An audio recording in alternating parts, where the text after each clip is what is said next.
Subscribe to my channel and press the bell icon for latest updates. قال الله تعالى وتبارك في القرآن المجيد والفرقان الحميد بسم الله الرحمن الرحيم إنا أعطيناك الكوثر فصل لربك وانحر إن شانئك هو الأبتر صدق الله مولانا العظيم وصدق رسوله النبي الكريم الرؤوف الرحيم. حمد و صلاۃ کے بعد عالی مرتبت ذی وقار علماء کرام حضرات سامعین، السلام علیکم ورحمۃ اللہ وبرکاتہ۔ وہ غالب نے کہا تھا کہ ہوئی تاخیر تو کچھ باعث تاخیر بھی تھا۔ کچھ سفر کا جو اندازہ ہوتا ہے تو راستوں میں رکاوٹیں اس اندازے پر پہنچنے نہیں دیتی۔ میں بڑی شرمندگی محسوس کر رہا ہوں کہ آپ دیر سے بیٹھے ہوئے ہیں، جو کہ میرا مزاج یہ ہے کہ جو وقت ہو اس وقت پہ پہنچتا ہوں، تو کبھی کبھار راستوں کی تنگی کی وجہ سے ایسے مسائل پیش آتے ہیں۔ بہرحال جو چند لمحے ہمیں میسر ہیں، میں اس تھوڑے وقت میں کچھ باتیں ضرور آپ تک کرنا چاہوں گا۔ اللہ میری زبان پر کلمۃ الحق جاری فرمائے۔ میں نے قرآن مجید کی ایک مختصر سورۃ الکوثر کی تلاوت آپ کے سامنے کرنے کا شرف پایا ہے۔ اس پر مفصل تو نہیں، تھوڑی سی گفتگو آپ کے سامنے رکھ پاؤں گا۔ اللہ تعالی میری زبان پر کلمۃ الحق جاری فرمائے۔ اس سورۃ کریمہ کا نزول اس ماحول میں ہوا جب آقا کریم علیہ السلام کا دل دکھا ہوا تھا کہ آقا کریم کے فرزند ارجمند کا انتقال ہوا۔ تو جب کسی کی اولاد فوت ہو جائے تو ہمارے گرے ہوئے معاشروں میں بھی یہ ہوتا ہے کہ لوگ کہتے ہیں کسی کی خوشی میں آپ رہ جائیں تو رہ جائیں، لیکن کسی کے غم میں ضرور شریک ہوں۔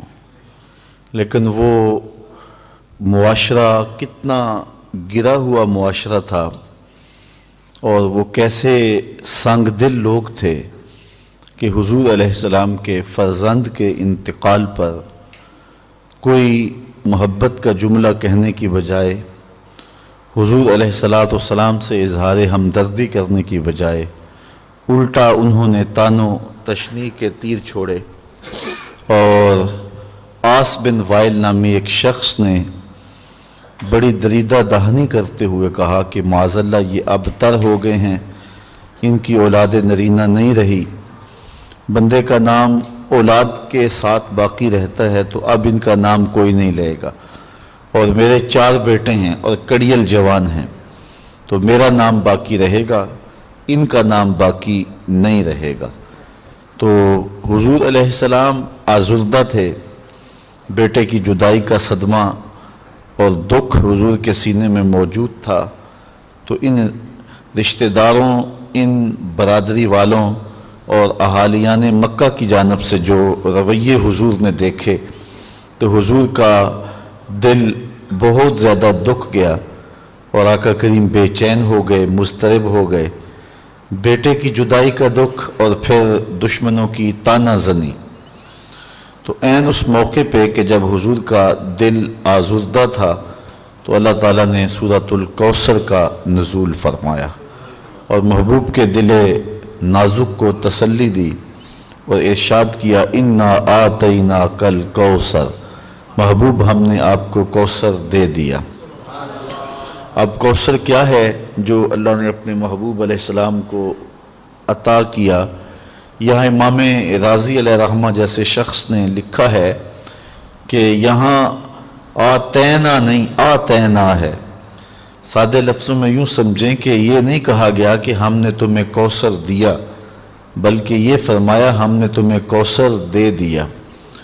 دینے اور دے دینے میں فرق واضح ہے۔ میں ابھی وضو کرنے بیٹھا تھا تو میں نے کسی کو اپنی ٹوپی دی، تو وضو کرنے کے بعد میں نے واپس لے لی، لیکن اگر میں کسی کو دے دیتا تو پھر میں واپس لیتا اچھا نہیں لگتا تھا۔ چونکہ دینا اور دے دینا اس دونوں میں فرق ہے، تو امام رازی کہتے یہاں آتینا نہیں ہے بلکہ آتینا ہے کہ ہم نے آپ کو کوثر دیا نہیں بلکہ کوثر دے دیا ہے۔ تو اب کوثر سے مراد کیا ہے؟ مفسرین نے اس پہ بہت کچھ لکھا ہے اور درجنوں اقوال اس پہ موجود ہیں کہ کوثر سے مراد کیا ہے۔ بعض نے کہا کہ کوثر سے مراد نہر کوثر ہے اور یہ جنت کی خاص نہر ہے جو حضور کو خاص طور پہ ارزانی کی گئی، اور آقا کریم علیہ السلام کو معراج کی شب اس کا مشاہدہ بھی کروایا گیا۔ حضور نے جب اس نہر میں ہاتھ ڈالا تو اس کی جو ریت تھی وہ خالص کستوری کی تھی، دودھ سے زیادہ سفید اور شہد سے زیادہ میٹھا اور برف سے زیادہ ٹھنڈا اس کا پانی ہے۔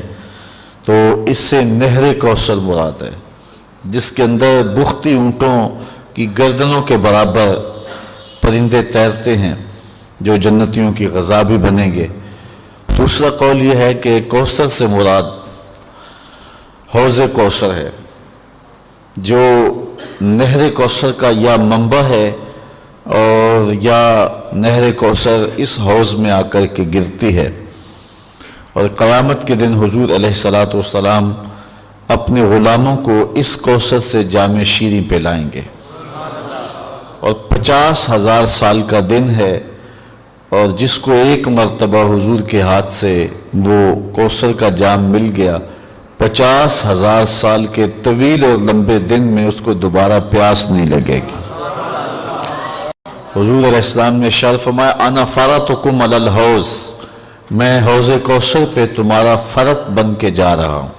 یہ لفظ آپ نے سنا ہے اور آپ اس سے آشنا ہیں، جب چھوٹے بچے کا جنازہ پڑھتے ہیں تو اس میں یہ لفظ بولتے ہیں اللہم اجعلہ لنا فرطن، یا بچی ہو تو کہتے ہیں اللہم اجعلہ لنا فرطن، اے اللہ اس بچی کو ہمارے لیے فرط بنا دے، ذخیرہ آخرت کر دے۔